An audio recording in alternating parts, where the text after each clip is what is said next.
Mga minamahal na kapatid, hanggang kailan? Hanggang kailan natin sasaktan ng bawat isa? Hanggang kailan mo sasaktan ang iyong sarili?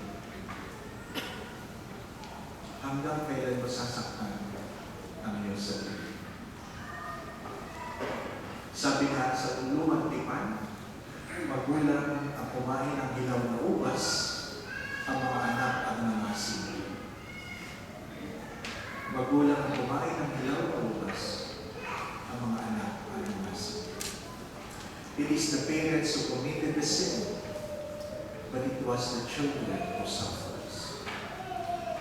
Try to think about this, because the sin we commit, someone will have to suffer for it. Huwag po natin sayangin. Ano lang po hindi kong pagtulan ng pansin? Ang Diyos ay palaging nandiyan. Ang habak ng Diyos ay hindi masusuka. Hindi naiwan ng Diyos sa awa, sapagkat ang Diyos ay mahabagin. Ano sabi nila? Grace are the gifts we enjoy even though we do not deserve. Mercy is being spared from the suffering we deserve. Bakit hindi ka pinaparusahan?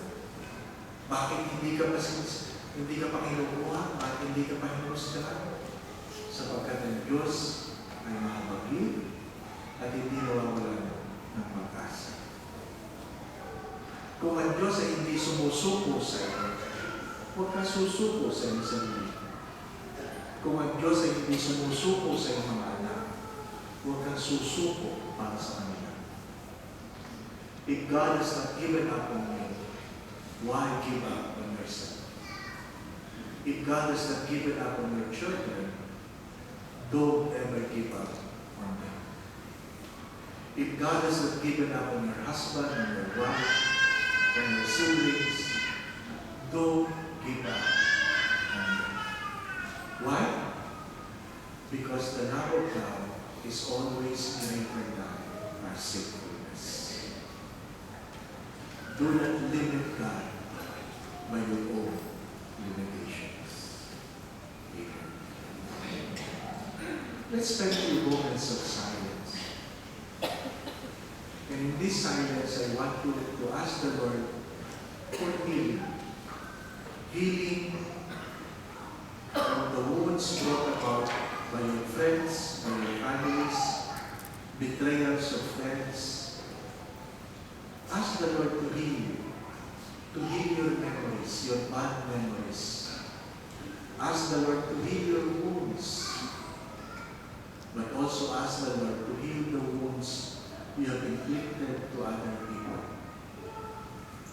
Naway hilungin din ng Diyos ang mga sugat na idinulot ko sa mga tao nagmahal sa akin. Ialay po natin lahat ng mga ito, kasama ng pag-aalay ng Diyos ng kanyang buong katawan ng dugo sa banal na altar.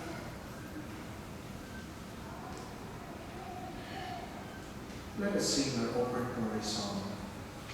And let this song bring our offering to the table of the Lord. Amen.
sa pamamagitan ni Jesucristo kasama ng Espiritu Santo, magpasawalang hanggan. Amen. Sumainyo ang Panginoon.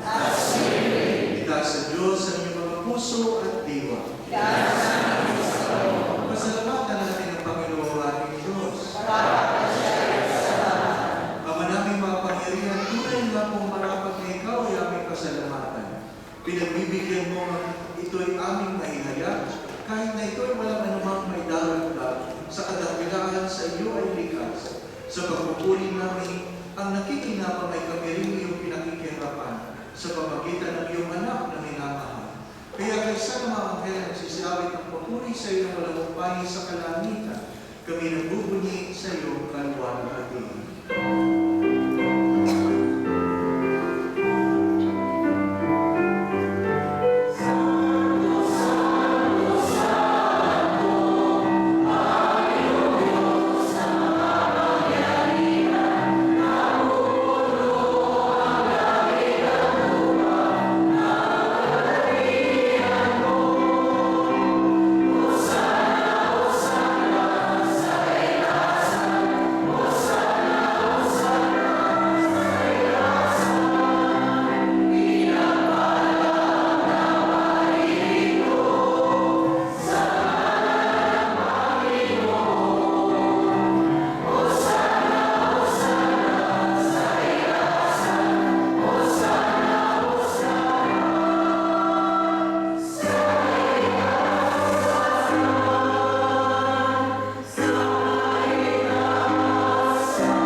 Hinawakan niya ang tinapay.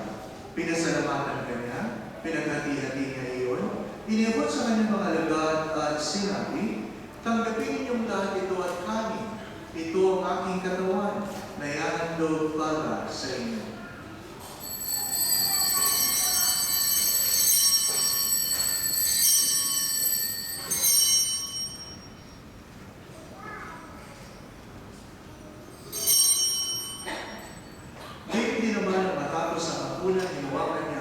Muli kanyang pinasalamatan. Inabot niya ang kalis sa kanyang mga alagad at sinabi, tanggapin ninyong lahat ito at inumin ito ang kalis ng aking dugo, ng bago walang hanggang tipan. Ang aking dugo ay bubuhos para sa inyo at para sa lahat, sa ikapagpapatawad ng mga kasalanan. Gawin ninyo ito sa pag-alala sa akin.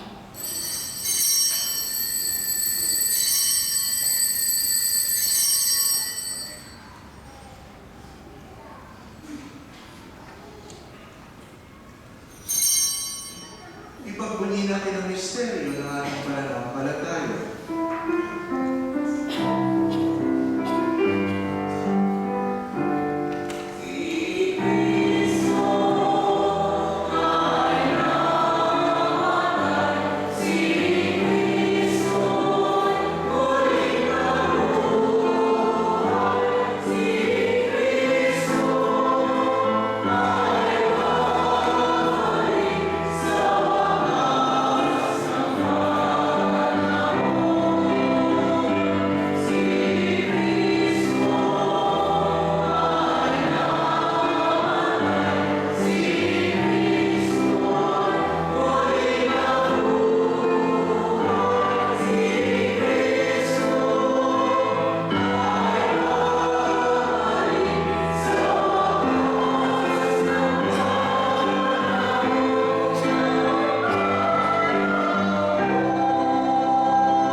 Kami pong lahat ay nagpapasalamat dahil kami yung minarapat na tumayo dito sa atin para maglingkod sa iyo. Isinasama namin kami magsasalo-salo sa katawan at dugo ni Kristo kay maulos sa pagkakaisa sa pamamagitan ng Espiritu Santo. Ang malingapin po ang inyong simbahang laganap sa buong daigdig. Puspusin mo kami lahat sa iyong pag-ibig, kay San Francisco namin Santo Papa, ni Paul namin Obispo, ang lahat ng Obispo at ang lahat ng kapalaran. Dinggin mo, O Ama, ang mga panalangin ng iyong mga anak na narito ngayon na dumudulog dito sa iyong banal na hapag. Magpapal po tayo ilang saglit ng katahimikan at kayo po mismo ay aking inangayahan na kayo ang humingi sa Diyos ng inyong mga pangangailangan. Hingi niyo ang biyaya na hilungin ang mga sugat, dala ng mga pagkakamali, sariling pagkakasama, mga sugat na dinulot ng ibang tao, mga sugat na dinulot natin sa iba. Nawa, ilungin ng Diyos, magkaroon ng pagpapanibago sa bawat isa. At higit sa lahat, maintindihan mo na ikaw ay mahal na mahal ng Diyos.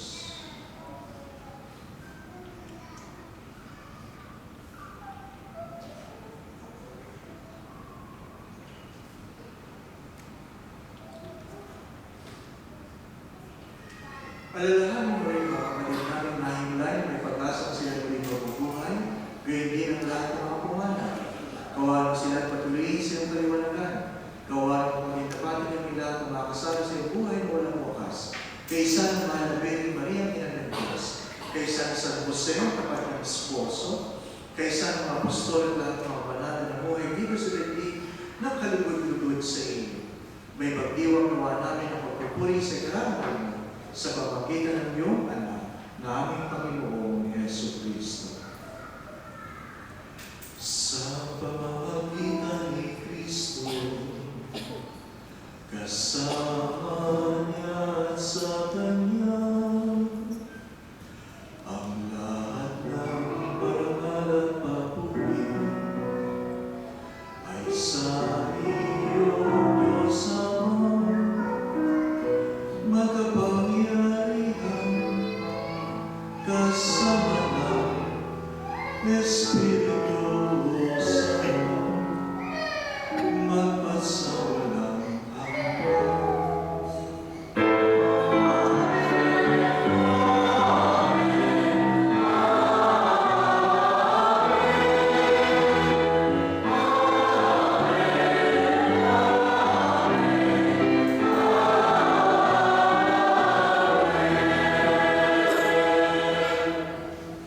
Ngayon po'y sama-sama natin idulog sa Diyos ang ating mga panalangin sa pamamagitan ng panalangin tinuro sa ating Panginoong Jesucristo.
Pagalingin sa aming mga karamdaman, tuwangan kami sa aming mga suliranin, ang Banguin po kami sa kahirapan at ilayo sa lahat ng kapahamakan samantalang aming pinanabikan ang dakilang araw ng pagpapahayag na tagapagligtas namin si Jesucristo.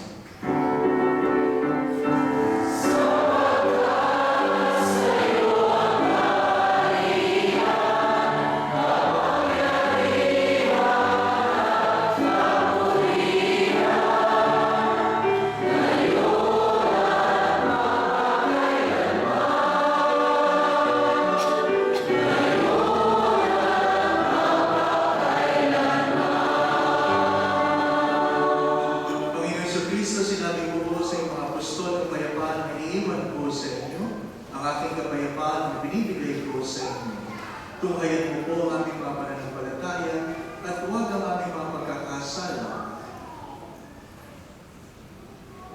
kundi pagkalooban mo kami ng kapayapaan sa aming mga puso, kapayapaan sa aming mga isipan, kapayapaan sa aming kanya-kanyang pamilya, tahanan, tinitirahan, kapayapaan sa aming mga pinagtatrabahoan, kapayapaan sa aming bayan sa buong mundo, at pagkaisay mo kami ayon sa iyong kalooban, kasama ng Espiritu Santo, magpasawalang hanggan.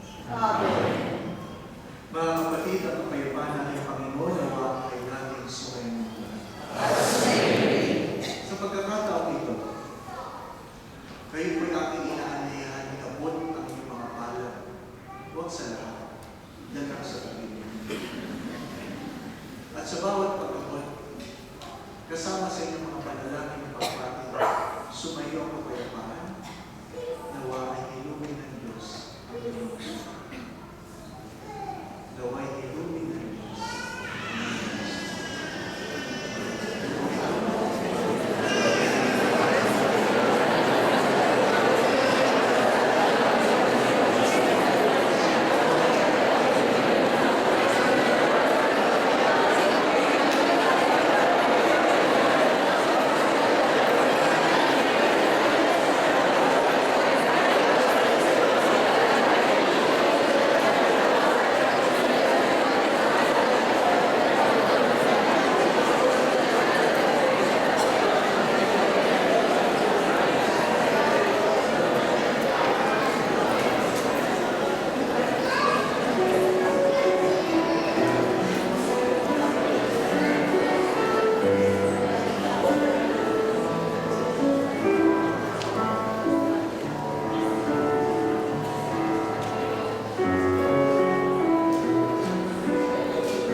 Mga minamahal na kapatid, ito ang ating Panginoon Jesucristo, ang Diyos na tagahilom ng mga sugat, ang kordero ng Diyos na nagalis sa mga kasalanan ng sanlibutan.